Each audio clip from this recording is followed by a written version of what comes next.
Assalamualaikum warahmatullahi wabarakatuh. Kita tiba pada pertemuan yang kedua di bab peluang. Kita akan membahas tentang permutasi ya hari ini ya. Permutasi nanti terbagi menjadi dua, yaitu permutasi biasa dan yang kedua adalah permutasi siklis atau melingkar. Untuk rumusnya sendiri, permutasi disimbolkan dengan huruf P ya. Ini bacanya permutasi. Rumus yang dipakai adalah NPR itu N faktorial per N dikurangi R faktorial. Dengan N dan R itu adalah bilangan bulat positif. Nah, contohnya misalnya di sini nanti saya akan menghitung nilai dari 8 permutasi 3 seperti ini. Berarti 8 ini sebagai N, terus 3 ini sebagai R-nya. Nah, kalau kita masukkan ke dalam rumus ini, N berarti 8 faktorial per 8 dikurangi 3 faktorial. 8 faktorial per 8 kurangi 3 itu berarti 5 faktorial. Nah, kemarin pada pembahasan sebelumnya kita sudah belajar tentang faktorial ya. Faktorial itu artinya Pak Alis ulangi adalah perkalian mundur. Berarti setelah 8 ini berarti kalikan dengan 7, setelah itu kalikan dengan 6, terus kalikan dengan 5. Nah ini bisa kita stop sampai 5. Kenapa? Karena di bawahnya ini pembagiannya adalah 5 faktorial. Jadi ini tinggal kita kalikan 5, kita coret dulu. Nah, terus sisanya tinggal kita kalikan 8 kali 7 itu 56, terus 56 kali 6 ya, berarti 336. Nah, ini berarti hasil untuk pengerjaan 8 permutasi 3. Bisa dipahami ya.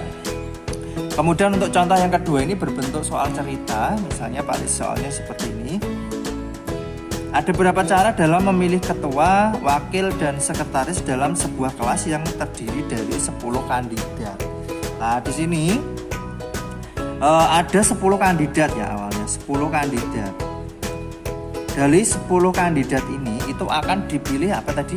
Ada ketua, kemudian ada wakil dan ada sekretaris. Berarti akan ada 3 yang dipilih, yaitu ketua, wakil, dan sekretaris.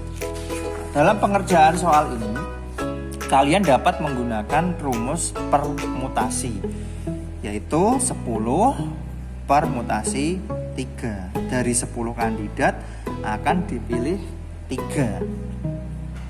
Kemudian cara pengerjaannya sama seperti contoh yang pertama. Ini berarti 10 faktorial per 10 dikurangi 3 faktorial. Jadinya 10 faktorial per 7 faktorial.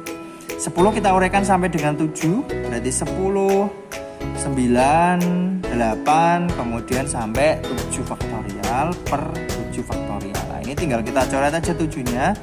Maka hasilnya 10 kali 9 kali 8 itu adalah 720.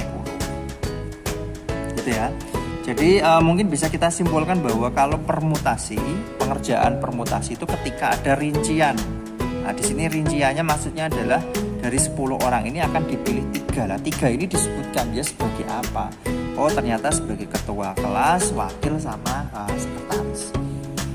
Atau bisa disimpulkan ini permutasi itu ketika urutannya diperhatikan. Harus tulis di sini. Urutan diperhatikan. Maksudnya itu ketika seseorang sudah menjabat sebagai ketua kelas, maka tidak mungkin dia memiliki jabatan rangkap sebagai wakil atau sekretaris. Itu permutasi. Kemudian yang kedua, di sini kita akan belajar tentang permutasi siklis atau permutasi melingkar. Nah, rumus yang dipakai P siklis itu adalah N dikurangi 1 faktorial. N itu menyatakan berapa banyaknya orang yang akan kita hitung. Nah, contohnya misalnya di sini gini. Suatu panitia beranggotakan 5 orang mengadakan rapat mengelilingi meja bundar. Ada berapa cara mereka menempati kursi yang tersedia. Nah, di sini ada kata kuncinya yaitu mengelilingi meja bundar.